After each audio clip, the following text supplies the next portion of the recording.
how did you guys meet? No, we're talking about Subko. No, you just threw me off completely. That's a bit of a curveball.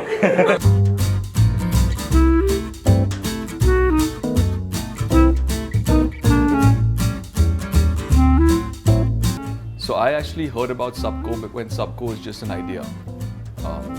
You were thinking about it in your head and we were brainstorming about what the new world of coffee might look like. And I was honestly interested from the first conversation, and then to see how that has manifested over the past couple of years into reality. Hats off to you for doing that. I think both of us have a similar mindset in how we think about brand, about product, and there's a real focus on a few things. I think that's common between us, right? So provenance and the attention that's paid to the raw materials and the backstory of how we do, how we source our materials. I think the attention to craft and the attention to detail, because at the end of the day, it's all about the process of doing what you do, which makes it special. And then the attention on customers and customer service, right? Because at the end of the day, we want a loyal following of people who love what we do as a brand and keep coming back to us and organically propagate the word. And I think that's common across what both of us are trying to build. So.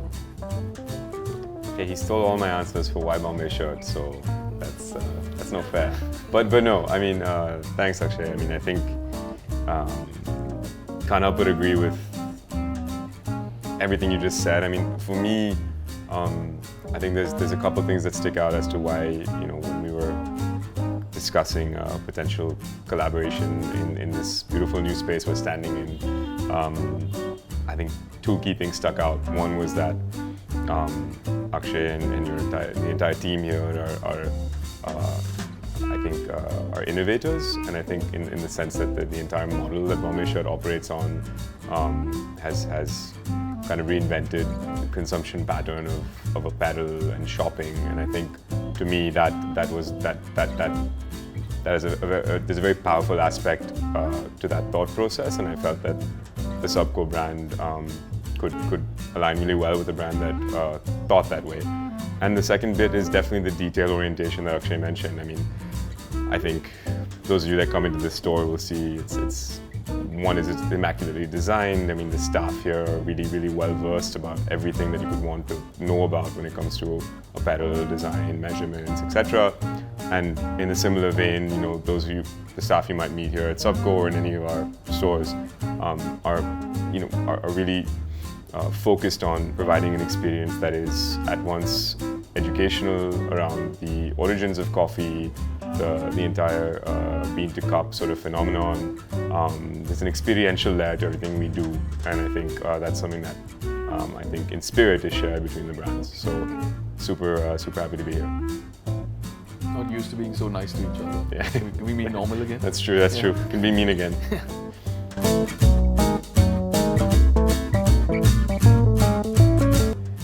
So we met at a random dinner where it was a long table and we happened to be placed across from each other, divided by a bottle.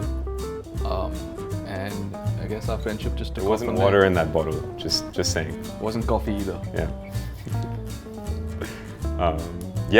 So we met exactly that way, and we discovered a bunch of random synergies. So Akshay and I grew up in California. Akshay spent a lot of time in California in a previous life, and his wife Davina and I had both lived in London. So anyway, a lot of weird synergies popped up.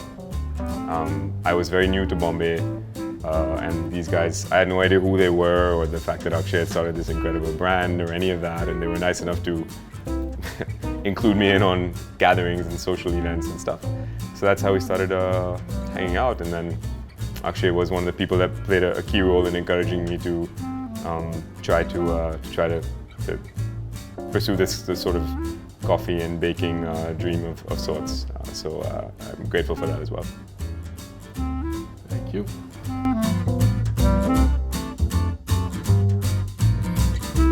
I look at it very organically, there's no plan to this, right? I think if you have like-minded brands that think the same way, operate in the same way, the opportunities are limitless. So I don't really put a structure around it. I think it's very organic, and as stuff happens to pop up, I'm sure there'll be stuff that we do together for a long time. Completely agree, yeah, and I think it's super cool. I mean, those of you who are seeing this might or might not know, but very cool to see Bombay Shirt Company's like sort of multi-brand approach at this point. So you have like Paws and City of, the shirt I'm wearing right now. They all occupy Quora, and they all occupy slightly different areas of apparel, and I think that's really cool. And we were able to kind of, I think, fit into this expanding universe ecosystem platform that Bombay Shirt is building in some small way. So I think, I agree. Yeah, and it's fun doing stuff with friends, right? Both Rahul and Daniel have now grown to become good friends, and I think it's really cool to be able to make sort of work and friendship overlap, and it's just fun. It doesn't feel like work. Totally agree with that.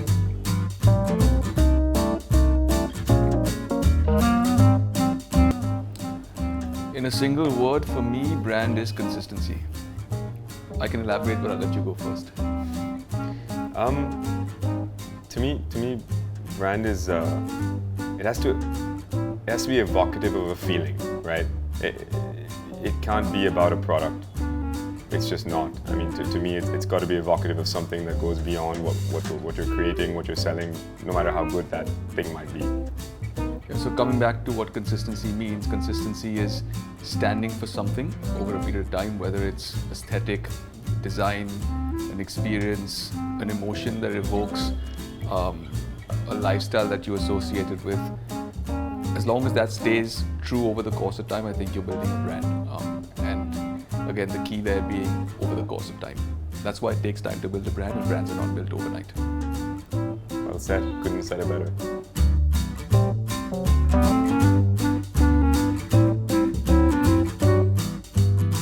Well, I think our mission and the goal has always been pretty straightforward, and I hope that's visible when you interact with us or see our retail coffee boxes or come into a store, or even in this beautiful mini setup that Akshay has allotted us in the store.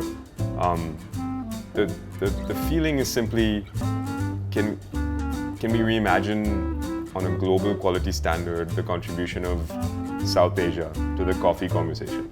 So what would a really globally minded yet regionally rooted coffee experience look like, and bread experience look like? That's really the sort of, to put it in a more cliche with, the sort of local ideation around Subko was really to connect those two dots, and that's what it is. It's regional in spirit and nature, and it's very visibly so. A lot of like index scripts are littered all around the things we do, and even in our logo unit, and so we kind of like very much owning the origin story of where we started, where our beans are procured from, where our raw materials for our bakes come from, like Kashmiri walnuts, for example, and the cookie that we make. And yet we want the experience from a presentation point of view, and of course a quality standard point of view, to be equivalent or better than what you get in any city anywhere in the world. So that's the idea. That's the feeling.